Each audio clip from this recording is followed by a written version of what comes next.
Hey YouTube, it's Weird Paul.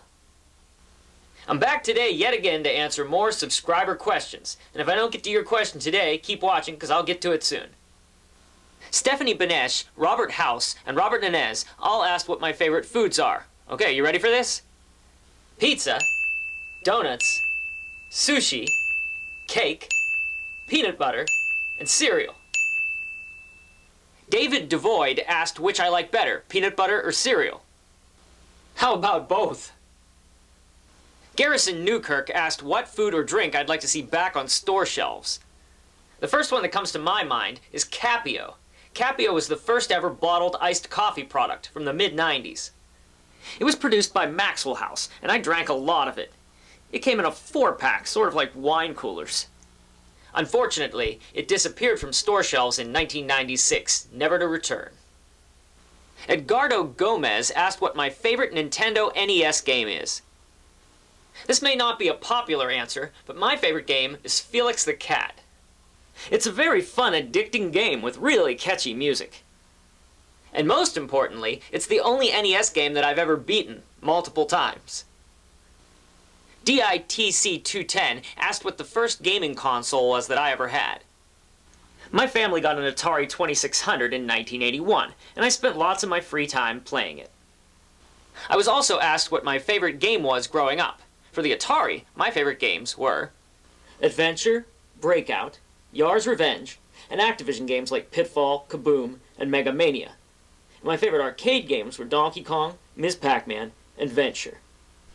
Christian Mingle and Susu Beardahart both asked what are my favorite all-time video game consoles. Well, there's different ones for different times in my life. The Atari in the early 80s, the ColecoVision in the later 80s, which is when my family finally got one, and then much later the Sega Genesis, because that was the system that my son and I bonded over, playing games like Thunder Force 3 and Sonic the Hedgehog. Trigger B asked what are some of my favorite TV shows. Three's Company was my favorite show as a preteen, and Night Court was my favorite show as a teenager. I feel like these shows are actually quite similar comedy-wise. I didn't watch as much TV after the 80s, and I stopped watching it pretty much altogether about 10 years ago. Odd Pod and Mason Pelzer both asked what my favorite cartoon was growing up. My first favorite cartoon was Wacky Races. I loved it because it was chaotic, with all the different cool cars trying to win the race. And later, I also really liked Laugh Olympics, which was a similar idea. The Yogi Yahooies, the Scooby Doobies, and the Really Rottens would compete in sporting events each week. I think I liked it because it was really a crossover, with characters from different worlds in the same cartoon. Mason Pelzer also asked about my least favorite cartoon. The first thing that comes to mind is Johnny Quest. I just remember when I was a kid that I'd shut it off almost immediately every time it came on. Dawes, the #1 Sonic fan, asked if I remember He-Man and the Masters of the Universe, and if I have any vintage He-Man merchandise. I was older then, but I still saw the show because my younger sister watched it. She was the one who collected the toys, not me. I did come across some of the toys years later, but I gave them to my son. Decide Dragonov asked if I watch anime and what are some of my favorites. I have a lot of anime DVDs, many of which I haven't had a chance to watch. Some of my favorites so far have been Karen, Cutie Honey, Dirty Pair, and Shuffle. I tend to like offbeat love stories and female-fronted action stuff. Okay, now I'm going to answer a whole bunch of questions that all have the exact same one-word answer. Mr. Cincinnatian asked if I'm a sports fan. Will 1982 asked if I've ever had anything paranormal happen to me. Garrison Newkirk asked if Crystal Pepsi comes back out on the market, do I plan to buy a bottle?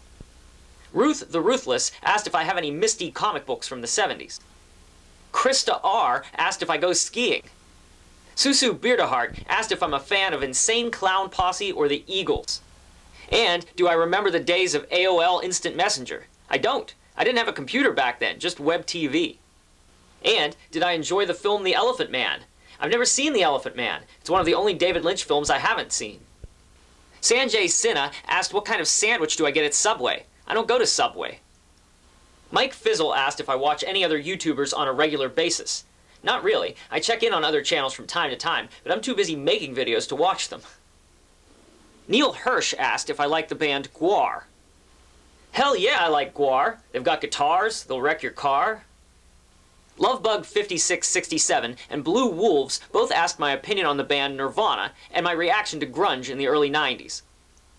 I bought Nirvana's album Bleach in early 1990, a little before most people had heard of them. Here it is. It's an original pressing on Sub Pop Records. I listened to and played along to that album a lot, and I used to cover the song School at some of my concerts back then. I still remember how strange it was the day in 1991 when I turned on the radio and heard the song Smells Like Teen Spirit. They'd made the big time, and only a couple years before they played at the same tiny venue that I played at in Pittsburgh. As for the grunge music of the 90s, I never really cared for much of it. It wasn't as interesting, catchy, or raw as Nirvana was. Susu Beardahart asked about my thoughts on Kurt Cobain. I remember reading an interview with Kurt back in 1989, and I thought he sounded like a pretty troubled guy. Of course, I was a pretty troubled guy too, but not as troubled as he was. I guess I never really liked a lot of his lyrics too much, but everything else he did more than made up for it. His death was a real shock, and it made me feel really distressed for a long while afterwards. Now it's over 20 years since his death, and I'm glad that he left us all that great music, because that's his legacy. Dealing with depression is a really difficult thing. I've gone through periods where I've isolated myself, and I felt like I didn't want to live anymore. But somehow I always found the strength to pull through it. But learning to cope with depression is a lifelong battle. I hope that you enjoyed the latest in my series of Q&A videos. If you did, don't forget to click the like button down below. I'll see you soon with more memories. Thanks, YouTube.